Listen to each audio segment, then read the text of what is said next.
It is coming up on 740 Newstalk Sauga 960 Raw. Mike Richards, as we get ready for more sports and people who have been craving basketball, you're gonna have your wish granted here as we are going to talk to the commissioner of the CEBL. He is Mike Morreale. We say buongiorno, come stai, fratello? So great. Look at you. You look mint. Look at the capelli. It's amazing looking this morning.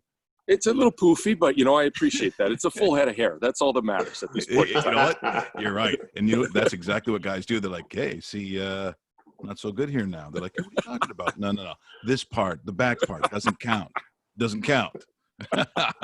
You know what? Geez, we haven't seen each other in so long, but I guess it also goes for, I think people, even that you saw on a daily basis before this all hit, it is a very strange time, and you may or may not know Jason Tom, who joins us every Yep. Thursday.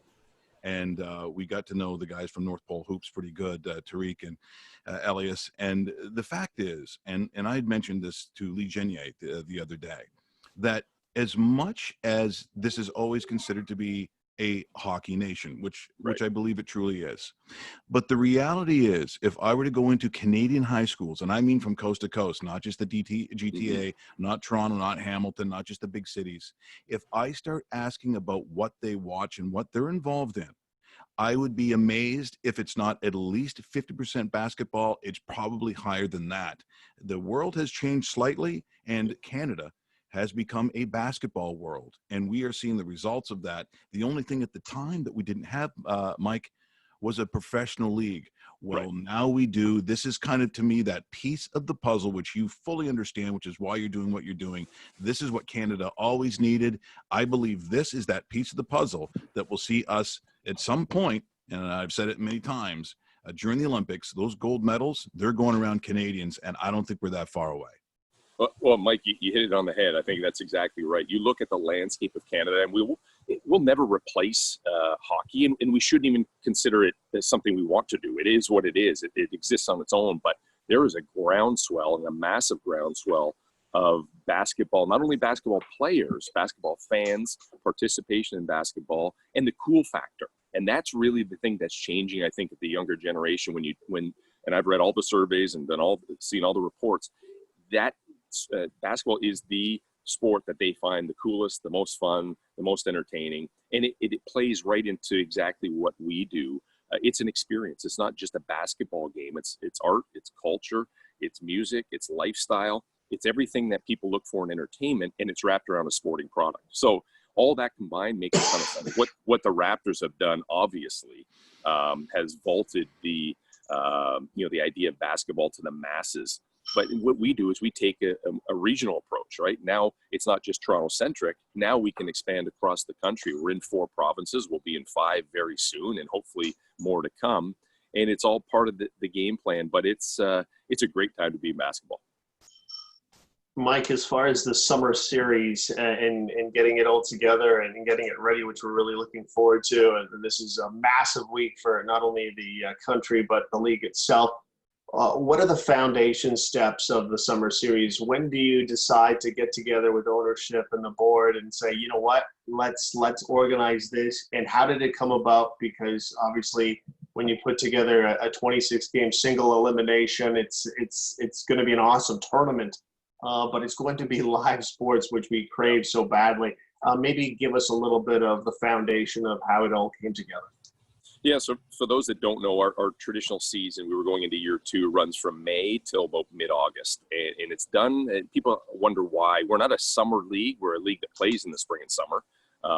But we look at that time as a great opportunity to bring back all of the best players across Canada, but even in the world, to play basketball in a time that's a downtime for FIBA basketball.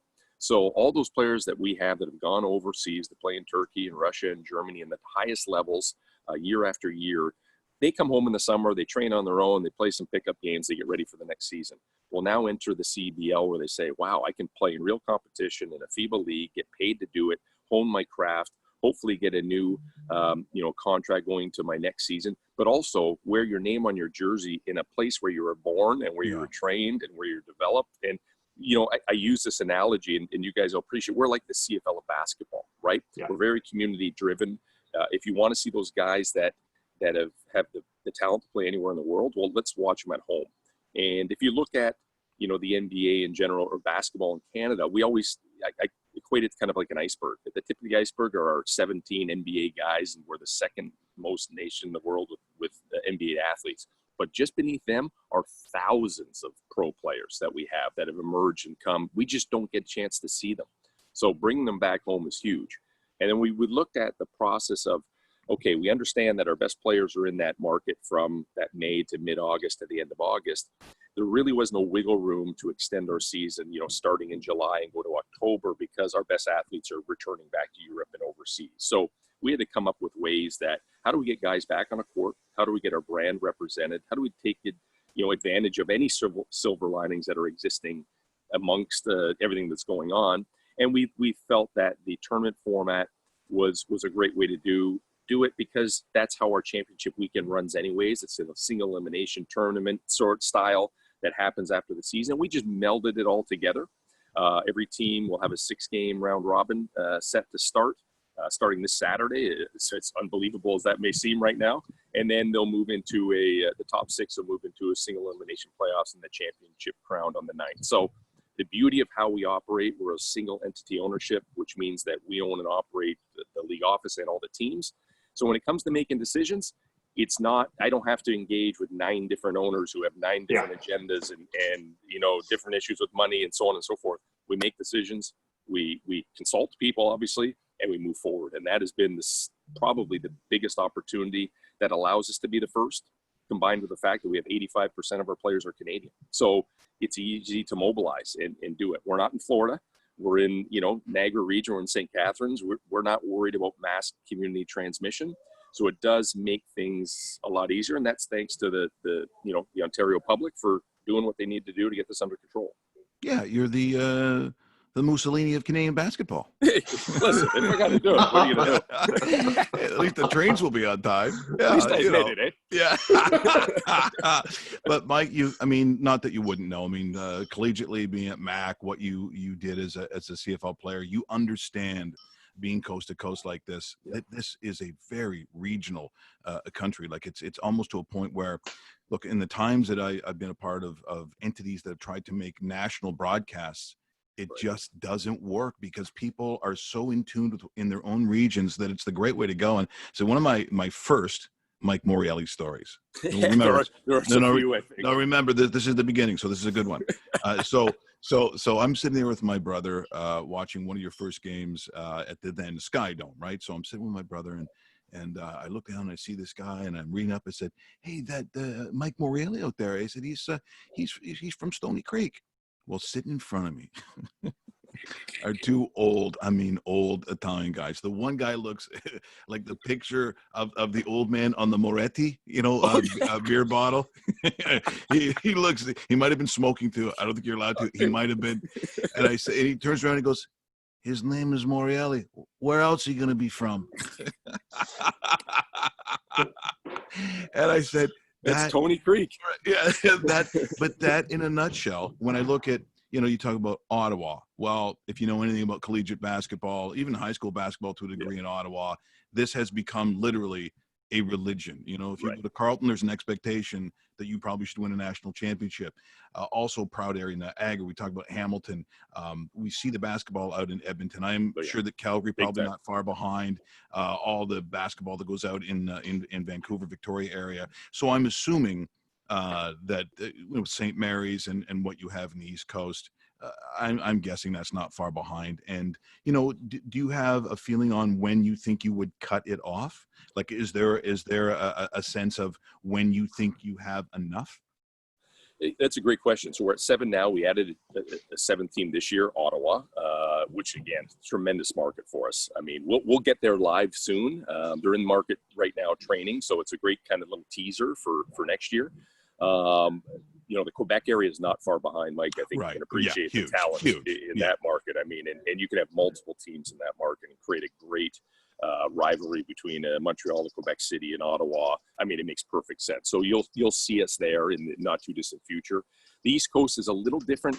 We want to go there, there's a lot of stuff going on right now on the East Coast, and there's only limited money. So we just have to make sure what's happening. The CFL wants to go out there. We got to see what happens there. There's a lacrosse team. There's an existing basketball. There's the soccer, which has done incredibly well. So yes, we are looking that direction, and then we're filling in the gaps in the places we're not. The places like Manitoba, another team in BC, another team in Alberta, another team in Ontario. So we've always said in our minds we want to get to that 12. We may stop at 10 and say this is perfect. I don't think we'll go beyond 12 unless we thought about maybe a second division. But again, that's a big task, right? I think we want to do the right way first and grow smartly. Right now we're at a 20-game season. As we add teams, we can get to that 24, 28-game season. We become a bigger and better destination for our players to stay. But that's all part of the plans. I would say 12 is the number where we would rest. But everything we're doing along the way, we're trying to do smartly and in an effective way. Mike, just getting a couple questions here on social media this morning. Good morning, Mike. Looking forward to the tournament and watching it on the CBC. Can you tell me what Elam ending means? And this upcoming summer series, you guys are going to be using a different scoring format. Maybe explain to our listener this morning, Kyle. Hey, Kyle, great question. This is one that is different for most basketball fans in the world, but it's something that is a very emerging way to finish games. So effectively what happens is the game runs as normal. We'll be the first league in the world to use this in a FIBA setting. At the 4-minute mark or shortly after, whenever the first stoppage in play is in the final quarter, the clock will actually shut off. At that point, we will add 9 points to the leading team's score. So if at that 4-minute mark in and around, the leading team is up 80-71, the target score will be set at 89, and both teams will play to that target score. Whoever gets there first wins. So what it does is it eliminates the kind of the ticky-tack fouls at the end of the game for the trailing team. It eliminates the stall, that 2-minute kind of stall at the end of the game, and it just provides more free-flowing backyard basketball where you used to play, hey, 1st to 7, 1st to 11, and it becomes a game that now flows up and down the court. So you won't see any differences until that portion, and then you'll see really nothing other than really good basketball without that kind of breaking the rules by fouling and doing all these other things to make the game, closer. This is just going to be a form of basketball that flows better. It's been created by someone from Mensa, believe it or not, who evaluated over 3,000 games at the NCAA, NBA.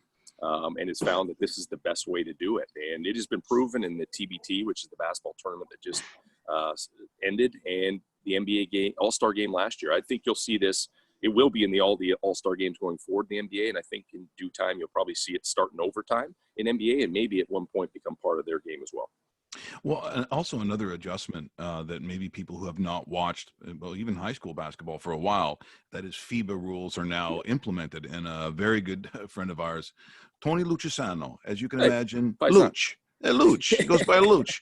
And so he's also a basketball referee. And so when he first told me about this, he goes, hey, we're going to go FIBA. I'm going, oh, what do you mean FIBA? He goes, yeah, you sound like all those morta de fam parents that are always yelling about stuff because they don't know the rules. And he said, he has to spend a lot of time with the coaches, the high school coaches, because it is a very different kind of game. In fact, when you watch international basketball, when you watch your first, like a tournament, a qualifying tournament, what I had to get used to was, in the basket, that cylinder, which I don't, guys' hands are in there. Like guys are looks like they're putting their heads in the basket. Like it looks like rugby once you get in there, and there's no whistle. You got to get used to the fact that this is a more, how would you describe FIBA rules as opposed to what we see, say, in college and the NBA for someone who hasn't seen it? What do you think is the major differences? A great question. So start off, it goes from 12-minute quarters to 10. So now we're playing a 40-minute game versus an 8-minute game. So those 8 minutes of game time account for almost half an hour of play time. So there's that already. And what it does is it speeds up the flow of the game.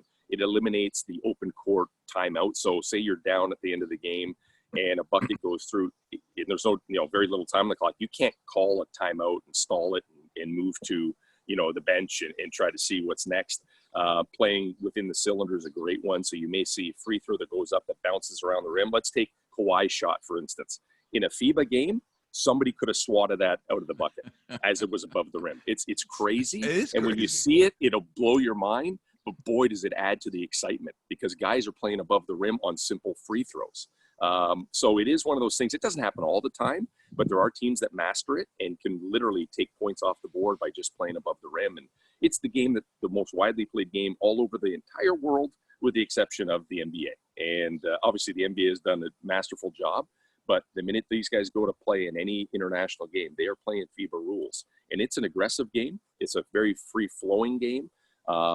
It tries to maintain the flow back and forth, and you'll see, difference in the free throw or the 3-point line slightly. Other than that, it's a game that I think you'll fall in love with pretty quick. Well, this is just, obviously, as I said, it's a great way to start the week, but it's been, Fratello, great seeing you. Like, just great seeing you. I'm very happy for you, and I know your family, and it's fun. We had Mazzati on when we were doing the podcast, and so Mazzat comes in, looking all fancy, because he's at that fancy school, or he's a big shot at the rich school. Time. And I said, so do you want to say it now? He goes, say what? To your cugine, say something. He goes, what are you talking about? You want to say that you were a better player than him? Go ahead, say it. He goes, no, I don't want to. Come on, say it. Listen, he's older than me, Mike. I'll give him that. What can I say? Yeah, can you say? Who's awesome. been married more? That's what I want to know. I think you win. Yeah, you definitely win. Hey, you take it. Great luck. I know we'll be talking to you more in the future, because I want to make sure that we do the right thing and promote this, because quite frankly, this is the future. This is what Canada's going to be about. I mean, it's not just talking leaves and because that generally tends to be the conversation. Right. This is a full-on conversation, because this is going to grow. This is going to get big and be very popular. So best of luck with the tournament. We'll be watching on CBC. Great to see you, Fratello. You take care, and we'll talk to you again real soon. Ciao, guys. Appreciate it. Have a great day. Thanks, Mike. That is the one and only Mike Morreale joining us here about the CEBL tournament taking place. You can catch all the action on CBC, which is just awesome. As you see, these guys are the better guys. What a guy to get as a commissioner. I can't believe it. Exactly. We're gonna have to. I'm gonna send him a note after the show. Maybe get him like a week into the tournament, just to get an update and how things are flowing, because we'll be watching. Jason Tom's going to be on the call on a number of games. CBC Gem as well, which is basically their free streaming service. So if you can't catch it on TV, it's likely going to be on CBC Gem. And check out the CEBL site for all listings of games that are coming up near you. CEBL, catch the fever. Yeah, I think that was taken. Sounds like they got a voiceover guy now too.